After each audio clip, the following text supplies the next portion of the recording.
আমি মুসলিম চিররণবীর, আমি পহিলা বৈশাখের মুখে লাথি মারি, আমি মুসলিম, আমি এই দেশে বসবাস করি।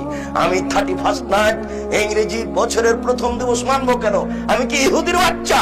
আমি কি খ্রিস্টানের বাচ্চা? আমি এই ইংরেজি মাসের প্রথম দিনের মুখে লাথি মারি, আমি এই ইংরেজি মাসের প্রথম দিনকে মুখে লাথি মারি। তুমি কার পুরুষ? তুমি কার পুরুষের বাচ্চা?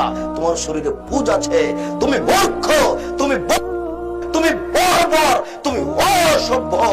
যত যুবক যুবতী এইসব দিবস মানে, যারা পান্তা ভাত নিয়ে গিয়ে বট গাছের নিচে ইলিশ মাছ দিয়ে খায়, এবং যারা একে মানে, যাকে এরা হিসাব করে, যত নেতা, যত নেত্রী, যত ছাত্রী, যত ছাত্র, যত শিক্ষক, যত শিক্ষিকা, এরা সবাই বন্য, এরা সবাই বর্বর, এরা সবাই অসভ্য।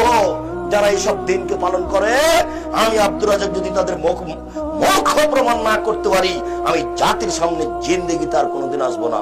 আজকে শেষ করলাম,